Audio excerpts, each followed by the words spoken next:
Ladies and gentlemen, I take pride in introducing the greatest show on earth.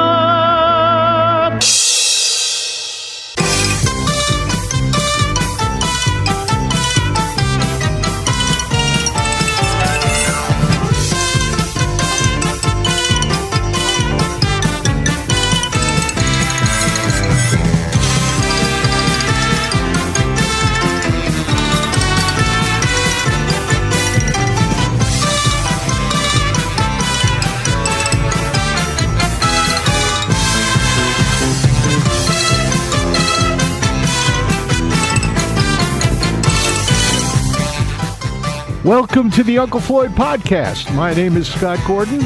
Uncle Floyd Vivino and I join up for this podcast to discuss our time with the Uncle Floyd Show, music, theater, nightclubs, carnivals, circus, amusement parks, burlesque, and all things showbiz from our combined industry experience of over 120 years through the past 7 decades.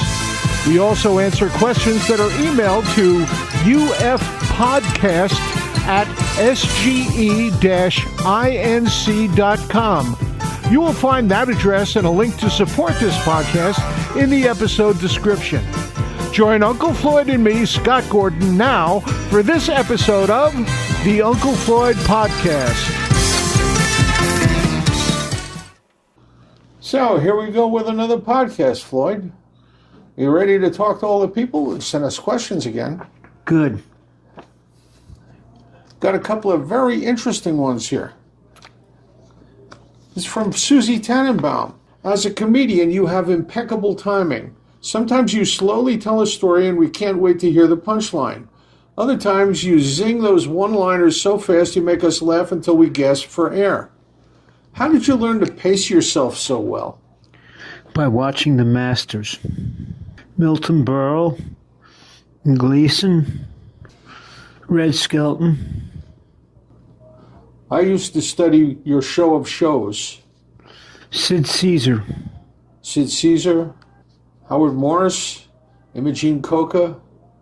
Some of the stuff they did was just impeccable as far as timing goes. She also wants to know, what would you advise an up-and-coming entertainer about comedic timing? Number one is not to listen to anybody. I would think as important as that is to go out and do it. That's what I mean. You can't learn comedic timing without an audience in front of you. It can't be done.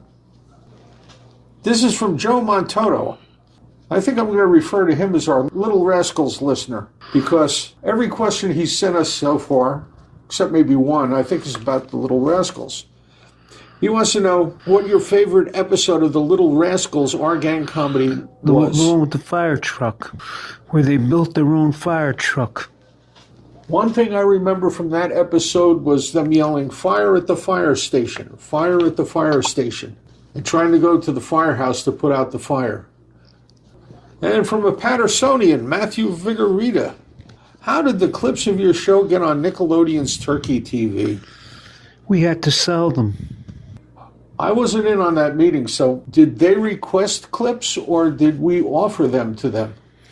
No, they requested stuff. And those were clips from New Jersey Network, which means the money that came in went to pay for airtime, our show and everything else. And this kind of stuff that public television needs. This is from Kevin Dillon. I was wondering about the main puppets on the show. Did you have just one Oogie or was there an extra or two? There was one. He also wants to know, what about Hugo, Cuppy, and Bones Boy?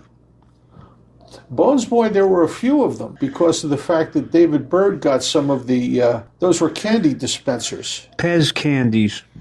And he painted a couple of them with different colors, which is why every once in a while you see Bones Boy with a red jacket and then with a yellow jacket and with a white jacket. And black. And a black jacket as well. There were several Cuppies because Cuppy kept breaking, and Muggsy would make a new one every time it did.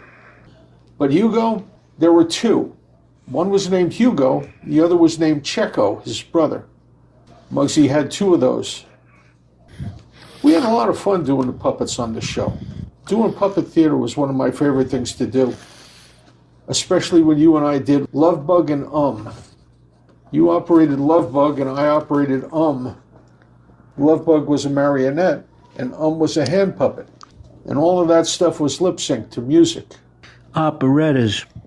Mostly operettas, yeah. Nelson Eddy, Jeanette MacDonald, that kind of stuff. And then Mr. Bones was all hot jazz stuff. Like Gene Krupa. What other music did we use for Mr. Bones? Lionel Hampton. Right. Andy Kirk. You ever use Andy Kirk music for that? Yes. That's great jazz stuff. If the people out there haven't listened to any of that, they should go out and investigate some of that music because some of it is amazingly well done. No thanks to us. Yeah, we kind of messed around with it. Now from our good buddy Dennis DeLeo. As a matter of fact, I ran a segment from when you did a talk show from Pat Marucchi's studio when it was called The Floyd Show and not the Uncle Floyd Show with Dennis DeLeo and Tim Halecki, Blades and Bagels. You interviewed them on one of their shows, and I ran that segment on the Tuesday night live stream watch party that we do. This was the Uncle Floyd Show. They taught me how to do beer here. You guys did some great talking about the Yankees at the time with Billy Martin. It was 1989. All right, from Dennis DeLeo. The Uncle Floyd Show ran over 25 years. Ran a lot more longer than that. Floyd, was there a favorite time that you liked the most? Was it syndicated, the WBTB, Cablevision, or any of the others? Any of the others. I think my favorite time was the BTB stuff. We had a lot more freedom than we did with any of the other stations that we worked. WHT came in, they kind of... cleaned it up. They restricted us a little bit, and then the syndicators, they tightened it up a little more. I was thinking back at the times at the Bottom Line, how much fun we had there. That was probably one of my favorite places to work with the show. Would you agree? Yep. I had such a great staff. They were very responsive to us, and we had a lot of fun with them. Plus, the sound system was perfect. All we had to do was walk in, set our stuff up, and they did everything else. Alan Pepper's doing. And right till the end, we held the record for the most French fries sold at the Bottom Line. Because they were the cheapest thing on the menu. Also, you created a demand for it. You said on Tom Snyder show that we held the record, and then everybody, when we had another show there, they all bought French fries. They ran out of potatoes the first night. Stanley Snadowski had to send the staff out to all the grocery stores that were open in Manhattan and buy more potatoes for the next night because they couldn't get any deliveries from their usual delivery people on a Saturday. There'll be a book coming out on the Bottom Line. It's being written now, and that story is going to be in it. Alan Pepper told me that. So if anyone out there would like to get questions into us for this podcast, you can just email it to ufpodcast@sge-inc.com. That's ufpodcast@sge-inc.com, and it comes right here. And Scott will read them to me and see which ones are appropriate. They're all appropriate. So that finishes up this week's podcast, Floyd. And what would you like to say to the people? I cannot stress how important this is to them and to me and Scott Gordon. We love hearing from you, and we love to answer your questions, and we love to talk about what we used to do. So that'll wrap it up for this week, and we'll see everybody next week for another Uncle Floyd podcast. So say goodnight to the folks, Floyd. Good night, everybody, and thanks again. And remember, you are the most important element in this show. And not only this show, every show. Without the audience, we have nothing. Perfect. Tuesday at 8, we have a date. Tuesday at 8, we have a date for This Was the Uncle Floyd Show. And keep your eye on the podcast subscription, and you'll know when the next one of these comes up. They'll let you know. And if you want to tell your friends how to get here, just tell them to go to unclefloyd.podbean.com. That's podbean.com. And if you want to send us an email with a question, just send it to ufpodcast podcast at sge-inc.com. And it gets right to me, and I bring it over here, read to Floyd. We answer your questions about the show or anything about show business. Any part of show business, we'll be glad to answer. Very good. All right. So, see everybody next time. At Tuesday, we have a date.